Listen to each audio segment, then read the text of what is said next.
मैं इस वक्त मौजूद हूँ बहराइच शिव मंदिर में। मैं अगर बहराइच शिव मंदिर की बात करूँगा तो देखिए बहराइच शिव मंदिर कितने भव्य तरीके से जो है इसे सजाया गया है, बनाया गया है, क्योंकि इस शिव मंदिर की प्राण प्रतिष्ठा होनी है और यहाँ पर श्री नौ कुंडली रुद्र महायज्ञ की तैयारी यहाँ पर शुरू है। आज कलश यात्रा हुई थी और यहाँ पर श्री शिव परिवार प्राण प्रतिष्ठा महोत्सव की तैयारी यहाँ पर शुरू है।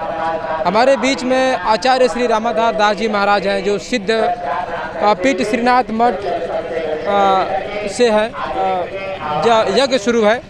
आज 18 फरवरी है। आप देख सकते हैं किस प्रकार यहाँ पर चालू है और इसमें जो व्यवस्थाएं आपको जगह जगह पंडाल भी दिखाई दे रहा है, जगह जगह आपको वो भी दिखाई दे रहा है। मेरे बीच में वो श्रद्धालु हैं जो पूजा पाठ में बिल्कुल लीन है और इस पूजा पाठ को लेकर मैं हमारे बीच में महाराज जी है जो है रामाधार दास जी महाराज, जो सिद्धपीठ श्रीनाथ मठ से हैं, उनसे बात भी करेंगे। पूजा पाठ यज्ञ अनुष्ठान हम लोगों का तो यह धर्म है।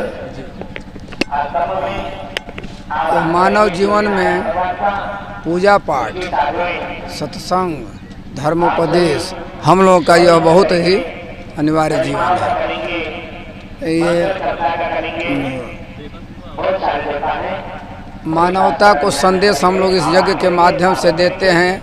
यस्मिन् कर्मणि आहूयन्ते बंधु बांधवान् सयज्ञः येन सदनुष्ठानेन देवाः प्रसन्ना भवन्तु सुवृष्टि कुर्युः यज्ञपदाभिधेयम्। येन सदनुष्ठानेन मानवाः सच्चरित्राः भवन्तु यज्ञपदाभिधेयम्।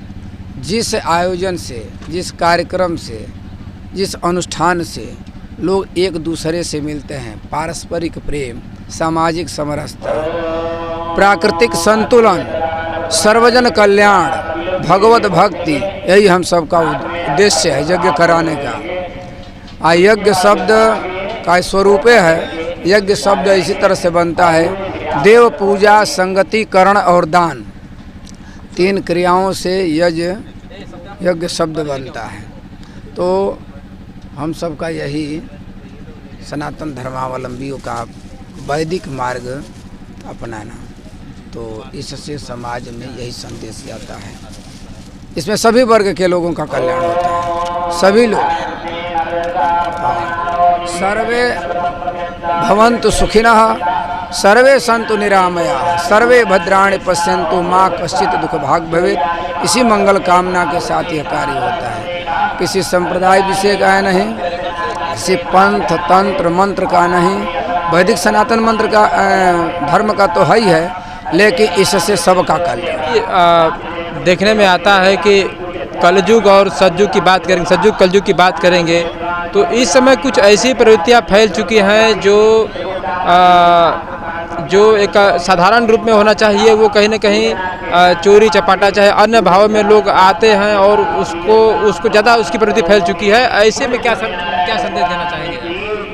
ऐसे लोगों के आचरण को सुधारने के लिए, नैतिकता मानव समाज में देने के लिए यही उद्देश्य है कि सत्संग, सदुपदेश, सदग्रंथों का अवलोकन किया जाए और सत्पुरुषों का, सद्वाक्यों का अनुसरण करने के लिए लोगों को प्रेरित किया जाता है।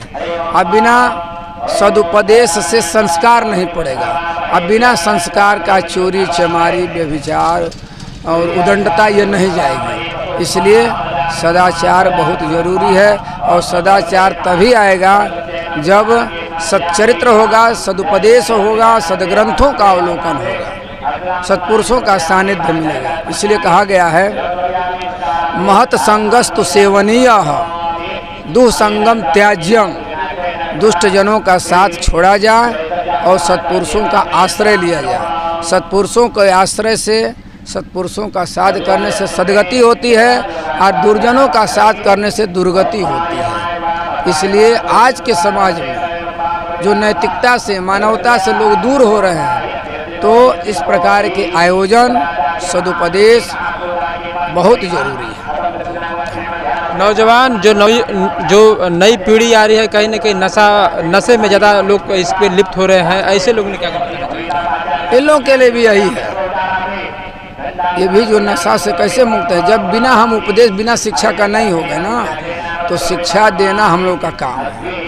हाँ, शास्त्र का अर्थ होता है शासति अनेन शास्त्रम, जो शासन करे सदुपदेश के द्वारा, अच्छे आचरण के द्वारा सद्बुद्धि प्रदान करे, यही शासन करे, तभी यह समाज सुधरेगा। ऐसे लोग नशा तो बहुत कर रहे। वर्तते स प्रयाग अथवा प्राक याग कर्मणि यस्मिन स्थाने सप्रयाग, जिस स्थान में सबसे पहले यज्ञ हुआ हो,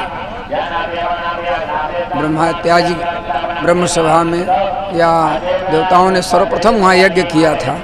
यज्ञ का अर्थ मैंने आपको बता दिया, जिस कर्म के द्वारा, जिस अनुष्ठान के द्वारा सभी लोग देव दनुज किन्नर नर श्रेणी सादर मज्जय सकल त्रिवेणी, और माघ मकर जब रविगत होए तो तीर्थ पति आव सब कोई, सभी आ जाते हैं। और सभी जहाँ आ जाते हैं, एक महासम्मेलन है, और सभी लोग जब आ जाते हैं तो एक साथ बढ़ जाते हैं। उसमें ब्रह्म निरूपण धर्म विधि वर्ण ही, ब्रह्म निरूपण धर्म विधि वर्ण ही तत्व विभाग, कहीं भक्ति भगवंत के संयुत ज्ञान विराग, ज्ञान वैराग्य और भक्ति से समन्वित धर्म विधि तत्वों का वर्णन, ब्रह्म का निरूपण, ये सब जब होगा ना, तभी समाज का सुधार होगा, मानव जीवन का उत्थान होगा,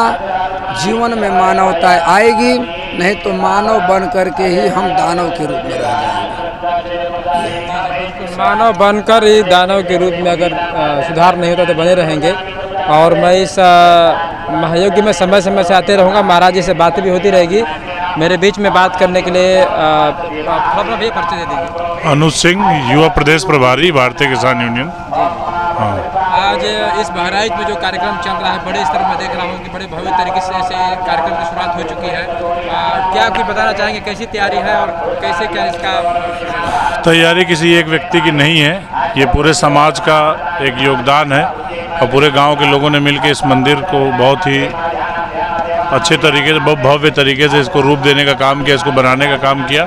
और सभी का ये परिश्रम है, सभी का प्रेम है, सभी का स्नेह है, सभी का कुछ न कुछ योगदान है, जो इतना भव्य मंदिर बन के तैयार हुआ। उसके पश्चात इतने भव्य तरीके से नवकुंडी महायज्ञ हो रहा है, साथ में गुरुदेव का प्रवचन भी हो रहा है, और प्राण प्रतिष्ठा का भी कार्यक्रम चल रहा है। तो कहीं न कहीं मंदिर ये हमारे सनातन धर्म की, हमारी संस्कृति का प्रतीक है, हमारे आस्था का केंद्र है। तो हर गांव में एक मंदिर इस तरीके का होना चाहिए। लोगों को अपने सहयोग से, किसी के ऊपर निर्भर नहीं होना चाहिए, अपने सहयोग से इस तरीके का भगवान का एक घर जरूर स्थापित कराना चाहिए, ताकि जो आने वाली पीढ़ी है वो अपने धर्म के बारे में जान सके, अपने पूर्वजों के द्वारा के बारे में जान सके, अपने अंदर अनुशासन ला सके, सुबह शाम पूजा पाठ कर सके। उसमें तमाम जो अच्छाइयाँ हैं, हर एक धर्म के अंदर अच्छाई है। तो सनातन धर्म से ही बहुत से धर्म निकल के बने हुए हैं। तो सनातन धर्म की गहराई का किसी को था नहीं है, तो कम से कम उसके अंदर से जो अच्छी चीज़ें हैं उसको सीख करके लोग अपने तरक्की के मार्ग पे आगे चलें और यश कीर्ति को प्राप्त करें। इसलिए अनुशासन के लिए और अपने धर्म, अपने आचरण को जानने के लिए इस तरीके के मंदिर, शिवालय बनने बहुत